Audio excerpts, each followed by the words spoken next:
Hey folks, another top 10 for you. This one, top 10 prospect debuts in 2022. Two of these guys have already gotten long-term contracts. Let's talk about it. You are Locked On MLB Prospects, part of the Locked On Podcast Network. Your team every day.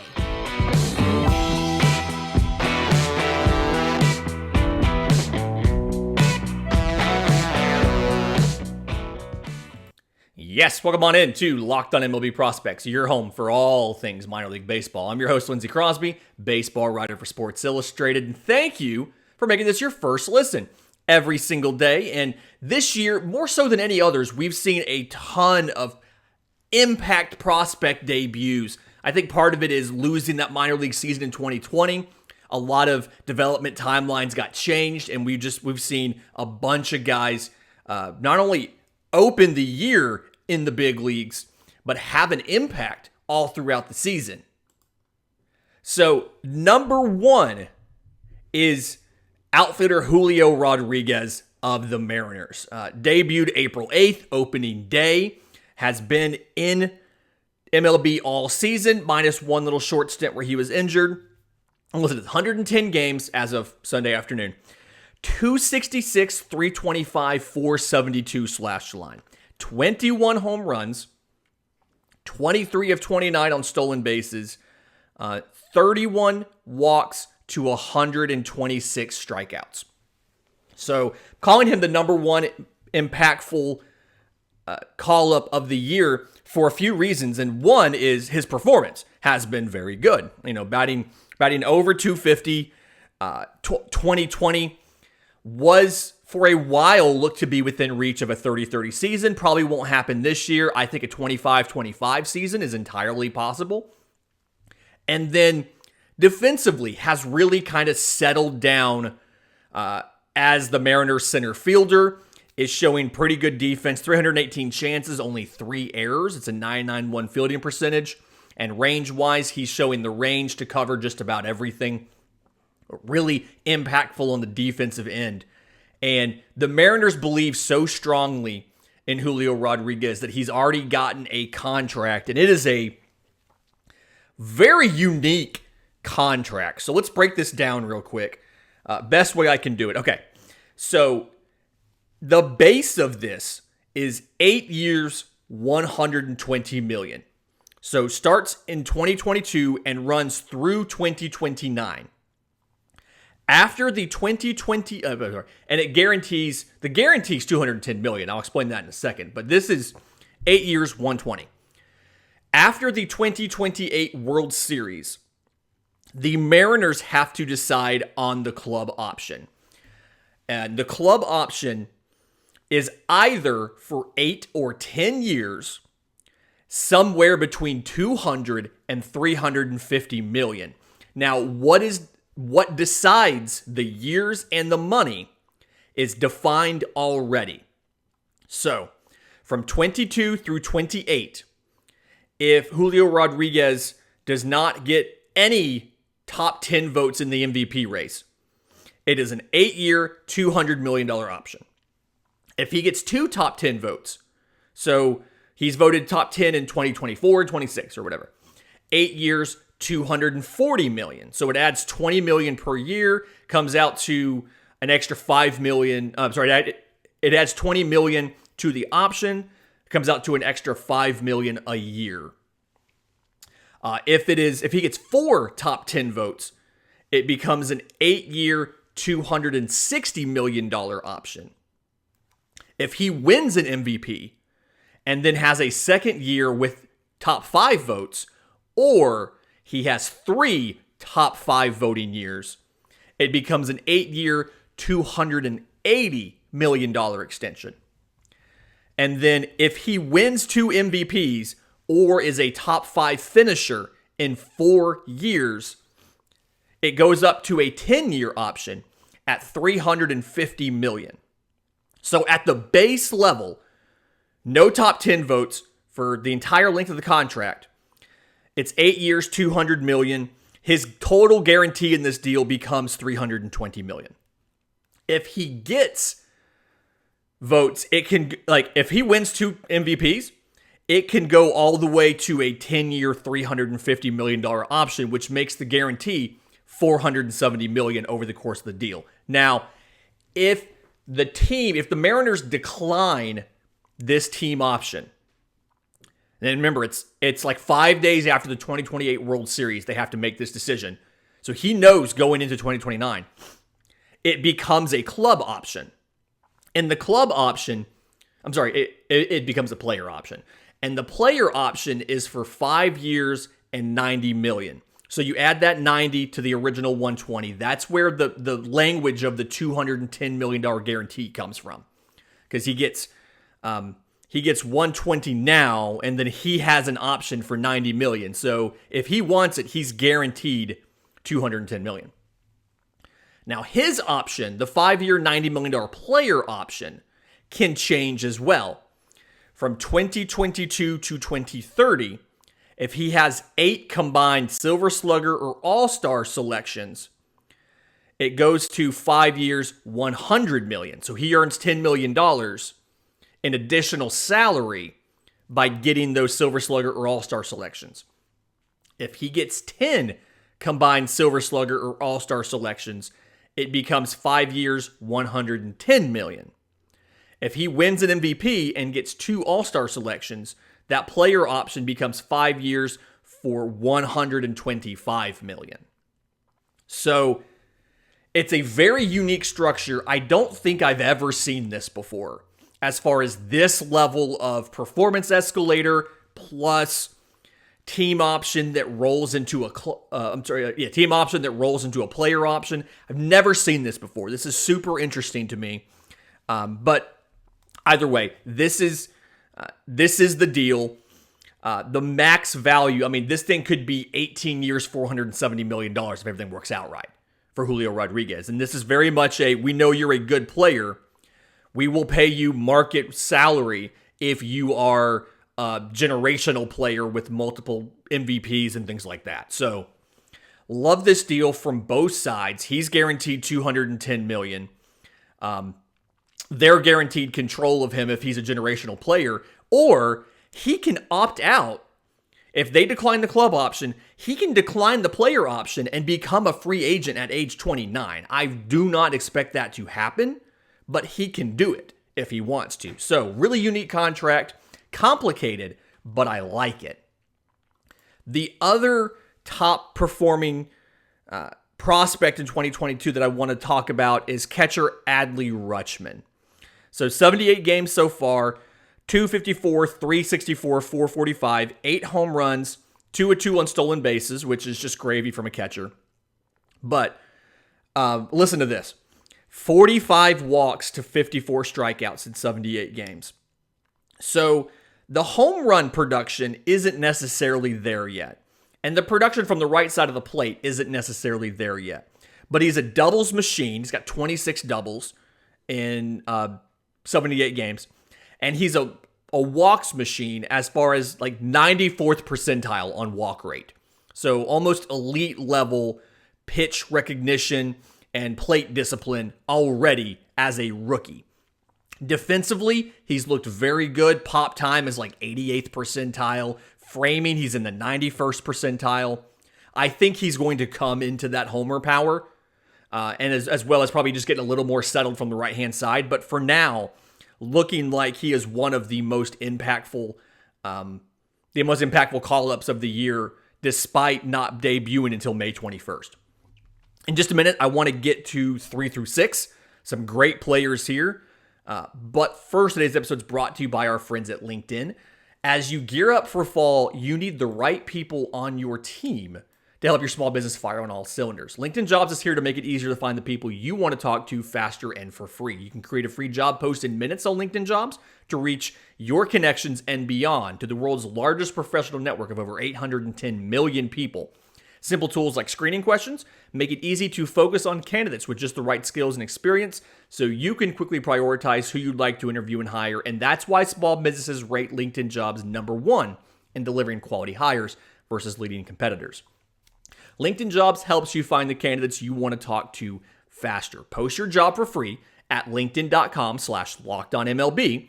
That's linkedin.com/LockedOnMLB to post your job for free. Terms and conditions do apply.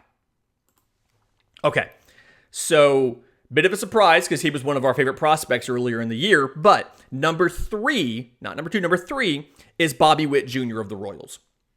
117 games here, 254, 297, 447, 18 home runs, 26 of 30 on stolen bases, 23 walks to 106 strikeouts. There's things we love, and there's things Bobby Witt has to work on. So, exit velocity. He's like 94th, 95th percentile on exit velo. When he gets into a ball, he gets into a ball. He is 100th percentile on sprint speed. He is one of the fastest players in Major League Baseball this year, statistically. Things we don't love. Still chases too much. Walk rate is incredibly low. That's why the on base is below 300. So something he's going to settle into, a little bit better eye. And then I think we need to have the conversation about Bobby Witt's defense. The write-up from a lot of sites, and I was guilty of this too, was just kind of waving like strong, accurate arm and he's fine. He leads the Royals in errors right now. He's got 17. 104 chances at third base. He started at third base because Alberto Mondesi was at short. 104 chances at third base, 3 errors. It's a .971 fielding percentage. 283 chances at short, 14 errors. So .951 fielding percentage. It's when you take defensive run saves and ultimate zone rating, so DRS and UZR, the two different defensive measurements, add them together, get the average of the two, and then divide that by the number of innings. He's twice as bad at short as the next guy, who is Bo Bichette. So, he's literally 18 runs better at third base than he is at short. And so there's and Nicky Lopez on the Royals has been perfectly fine defensively at short, and his bat profile's there anyway. So there's a thought process about and they're letting Bobby Witt work through it at short because when you're a bad team, you can do that. But there's a thought process here that says move him to third base. There's not really a third base prospect in the system other than you just drafted Caden Wallace from Arkansas, who's a couple years away anyway. Nicky Lopez can play short. Just put Bobby Witt there. Put Bobby Witt at third, have him be the full-time third baseman. You lose a little bit of value because third base is not a premium defensive spot like shortstop is. But if he is 18 runs better at third base over the course of a season than at short, put him at third. His home run power, his steals, that all profile. His steals are above average for a third baseman. The power will profile for a third baseman. Put him there. Number 4, outfielder Michael Harris, called up in May 28th. He's played 81 games through Sunday afternoon, 288, 334, 507 slug, 13 home runs, a perfect 15 of 15 on stolen bases, 15 walks to 81 strikeouts. So the thing here is same issue some of the other guys have as far as not as big of a walk rate. He's not striking out more than once a game, so I'm kind of okay there. Playing Gold Glove caliber defense in the outfield. He's only got 1 error in 183 chances. His range is above average to plus as far as the balls that he gets to. There are balls off the bat. I'm like, oh, that's a double. That's a double in the gap, and Michael Harris gets there. And so it's done a lot for that team because they were able to move Adam Duvall out of center. We've talked before about your sluggers. When they play center, their production drops. The Braves believe in Michael Harris and what he can be. They went ahead and locked him up on an 8-year contract, $72 million. He's going to get a year of service time this year because he's going to finish in the top of the Rookie of the Year voting.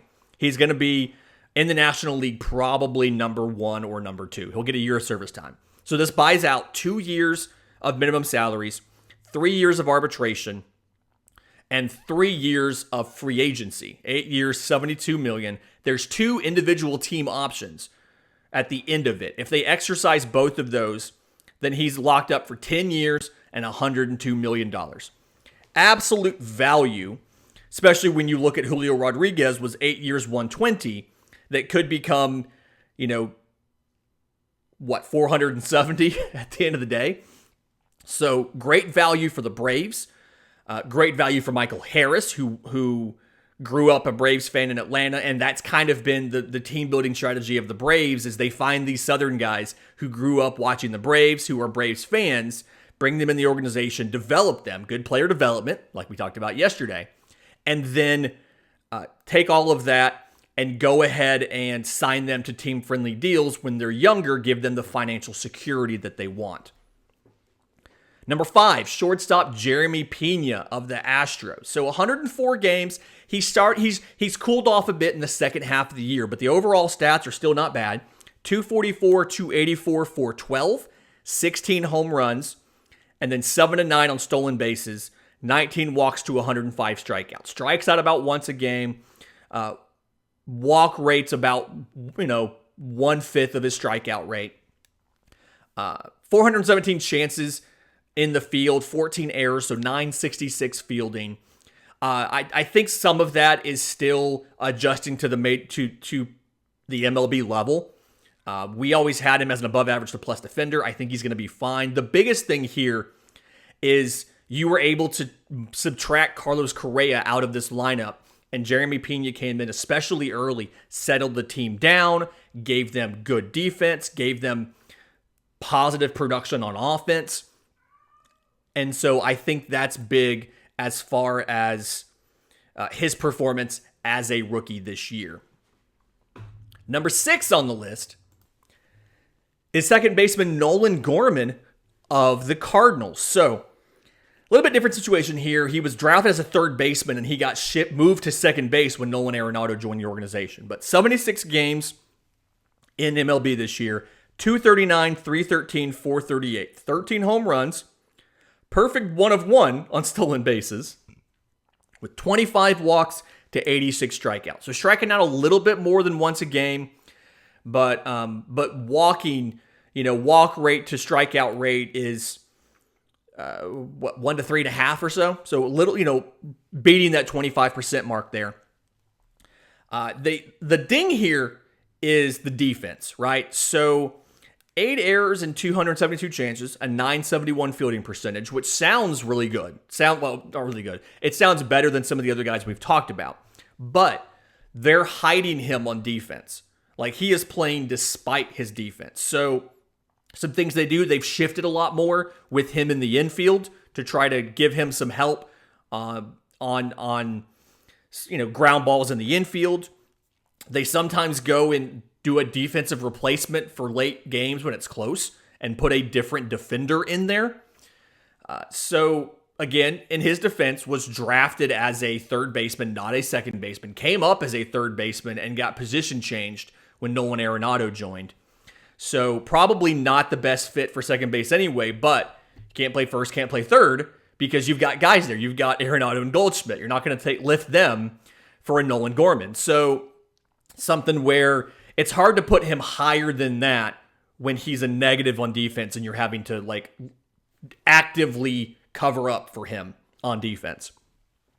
No, in just a minute, I want to get to the final few. I love some of these guys, including the only pitcher on the list. Okay, number 7, George Kirby of the Mariners, the only pitcher on the list here. 18 games for George Kirby, 5-3, 3.32 ERA. He's thrown 97 2/3 innings, 13 walks to 102 strikeouts with a 1.198 whip. He's given up 12 home runs, but things we like, things we don't like. So things that I like so far. If you check out a lot of his at bats, he's good at getting ahead in the count. The most outside of 0-0, obviously, the most common pitch that he throws is a 0-1 pitch because he has a strike on a guy already. So that's the most common pitch that he throws outside of the first pitch of the at bat. And we know that the difference in it all comes down to if you're throwing 0-2 versus 1-1 or versus 2-0, you're going to be a lot more successful. And I think that's a big key to his success is throwing early strikes. Robbie Ray taught him a cutter this year. Like he just randomly broke out a cutter mid-season. Robbie Ray taught it to him. He throws it. It's his second most used pitch now.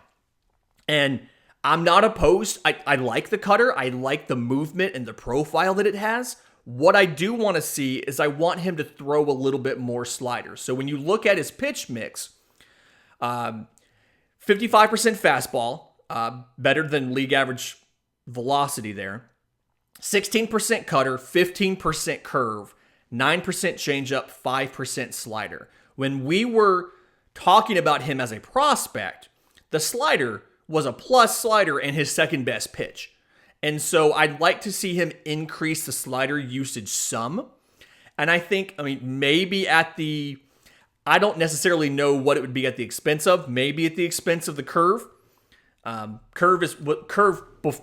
When he was a prospect, was his third. It was like curve and then change for 3 and 4. So he believes in the cutter, throws a lot of cutters. I'd like to see a little bit more sliders, less curveballs, simply because that slider was such a weapon. And I'm assuming it still is. I don't know. Maybe things have changed. But when he was a prospect, we liked the slider. I want to see more of those sliders. Number 8, Christopher Morel of the Cubs. A guy that wasn't super highly touted entering the season, but has been a performer for the Cubs this year. 84 games, 249, 313, 442, 12 home runs, 9 of 15 on stolen bases, 27 walks to 103 strikeouts. So, thing on offense, the reason why he's down here at 8 is on offense, he's very much a streaky hitter. He'll be hot for a week or two, and then it'll kind of back off a bit, and he'll be cold for a week or two. Sometimes it's longer. And what I'd like to see happen is I'd like to see the hot streaks be longer, the cold streaks be shorter, and just in general have a more reliable level of performance. So he moves back and forth between leadoff and farther back in the lineup based on how hot or cold he is at the time. On defense, he's played mostly center field and second base. He's best at second base. He's second best in center field. They've had him play some third and some short. He's had more errors and less chances. I don't really feel like either one of those positions is ideal for him, but he can do it in a pinch. He's that guy with the versatility where second base, center field is his primary job. If you have an in-game injury, if you have somebody who needs a day off and your depth isn't quite there, he can fill in at third base, shortstop, and if you can play center field, you can probably play the corners pretty well. So a lot of versatility there for Christopher Morel, and something where that's useful for a rebuilding club. One, it gets you playtime. Two, it helps them if they have somebody who's trying to learn the position live on the fly at the big league level, and that person's struggling, they know, well, we can throw Christopher Morel in to take his place for a week while he takes some time off. We can send somebody down to AAA. Morel can play that for a while, and then somebody will come back. Number 9 player on this list, outfielder Steven Kwan of the Guardians. 112 games, 300 batting average. Best batting average on this entire list. 300, 375, 394. So not a ton of pop in the profile, but just really good at making contact, getting on base. 3 home runs, 12 of 16 on stolen bases, 47 walks to 45 strikeouts. I think he's one of the only ones on here who has more walks than strikeouts as well. Just really good eye and pitch discernment from Steven Kwan. You love to see that. He's mostly played left field. 982 fielding percentage. He's got 4 errors and 228 chances. And he's played a little bit of right, and I feel like a disproportionate number of his errors and his fielding miscues, error or non-error, have come from his time in right field. So mostly a left fielder. Doesn't fit the traditional left field profile as far as the power. He only has, his slugging's 394. But gives you a guy who can reliably get on. He can bat higher up in the lineup, and then you can let other hitters bring him in. So useful addition there for the Guardians. Has played well this season. And then number 10 on the list, Last but certainly not least, Brendan Donovan of the Cardinals. Utility player is kind of what I'm going to call him. He's played a bunch of outfield mostly because your corners are set, your second base is set, and your shortstop is really set there for St. Louis. But 94 games, 298, 404, 386. Again, not a ton of power, but same kind of similar profile as Steven Kwan, about good at making contact, good at getting on base. He's just short of 300 in batting average, just over 400 on base. 2 home runs, 2 of 5 in stolen bases, 42 walks to 55 strikeouts. Defensively, he's played just about everything except for catcher and center field. He's played left and right. He's played some at first and third. He's played a little bit of second. He has played some short. I think he's started 6 games at short, played in 7 total games at short. Defensively, like by the numbers, short and third are the worst positions, followed by first. First, when you struggle at first, that's normally a fielding error. You're not getting balls you should get. Third base and shortstop. I feel like shortstop has been fielding errors. Third base has been throwing errors for the most part for Brendan Donovan. But very useful corner guy in the outfield. Second base as well, where Nolan Gorman is as well. So a lot of versatility there. Another one of those guys, kind of like a Morel, where you can move him all around, and incredibly useful for a contender to have a guy like that can go back and forth. But until then, this has been Locked on MLB Prospects.